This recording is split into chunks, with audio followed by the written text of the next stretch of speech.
Saya ingin memberikan warning, peringatan buat diri saya dan semua. Hati-hati Pak Bu ya. Hari ini ada upaya untuk menjauhkan umat dari ulama. Ada yang caranya kasar, ada yang caranya halus. Yang caranya kasar dengan jalan menjelek-jelekan ulama, mencaci maki ulama, mengumbar kekurangan ulama, memfitnah ulama, melecehkan ulama, mengkriminalisasi ulama, merendahkan ulama. Ini cara-cara kasar yang bisa dilihat secara kasat mata, saudara. Tujuannya apa? Supaya umat tidak lagi menghormati ulama, tidak menghargai ulama, tidak memuliakan ulama, sehingga umat meninggalkan ulama. Inna lillahi wa inna ilaihi raji'un. Tapi ada juga yang caranya halus, saudara. Caranya halus, caranya nggak kelihatan dia benci ulama, caranya nggak kelihatan dia musuhi ulama. Caranya halus Pak, caranya halus Bu. Bagaimana cara dia? Perhatikan baik-baik saudara. Saya berikan beberapa contoh. Pertama, apa dia katakan?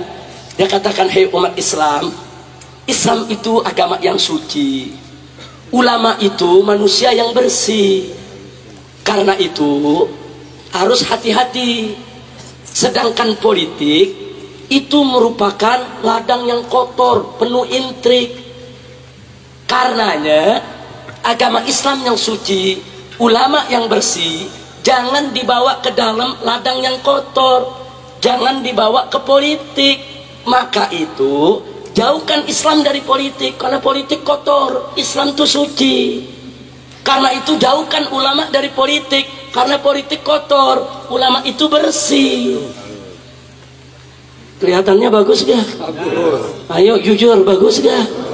Kelihatannya cinta ulama gak? Ayo kelihatannya cinta ulama gak? Ini halus nih caranya nih, halus nih saudara. Ini caranya apa? Halus, nggak kasar. Dia puji Islam, dia puji ulama saudara. Tapi hati-hati saudara, ini kalimat haqqin yuradu biha batil. Ini kalimat yang hak tapi tujuannya batil saudara. Tujuannya apa? Supaya Islam dijauhkan dari politik, supaya ulama-ulama jauh dari politik, agar para bajingan supaya bebas main politik saudara. Supaya para bajingan seenaknya masuk ke dunia politik untuk mengatur seenaknya bangsa dan negara, bikin undang-undang seenaknya, bikin aturan seenaknya. Nanti kalau mereka sudah berkuasa, masuk menguasai politik, mereka bikin aturan seenaknya, ulama yang ditekan untuk melaksanakannya saudara. Betul? Betul? Begitu saya mau tanya, cara mereka licik tidak? Jahat tidak? Hati-hati saudara. Maka itu kita jawab di sini. Hei, betul, Islam itu memang bersih, Islam itu memang suci. Betul, ulama itu memang mulia, ulama itu dimuliakan Allah. Innama yakhshallah min ibadihil ulama. Ulama itu memang takut kepada Allah. Allah nyatakan dalam ayat yang lainnya lagi, yarfa'illahu alladhina amanu minkum walladhina utul ilma darajat. Allah meninggikan kedudukan para ulama. Betul, Islam itu suci, ulama itu bersih, Islam itu mulia, ulama itu terhormat. Betul.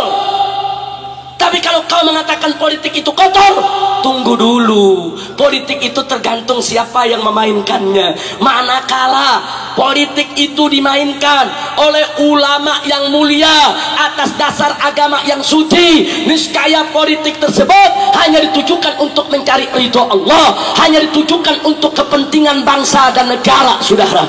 Tapi manakala politik dimainkan oleh para bajingan, dimainkan oleh para pecundang, dimainkan oleh para penjahat, dimainkan oleh para mujrimin saudara, dijauhkan dari agama, maka politik tersebut hanya akan digunakan untuk kepentingan pribadi, kelompok maupun golongan, dan hanya akan merusak kepentingan bangsa dan negara. Betul? Jadi politik tergantung pemainnya saudara. Kalau yang main bersih jadi bersih, yang main kotor jadi kotor. Kira-kira jelas tidak? Jelas tidak? Nah, sekarang saya mau tanya Anda, mau politik kotor atau politik bersih? Politik kotor atau politik bersih? Pertanyaan saya yang berikutnya, apakah kalau bajingan main politik bisa bersih? Bajingan main politik bisa bersih? Bajingan main politik bisa bersih? Politik jauh dari agama bisa bersih?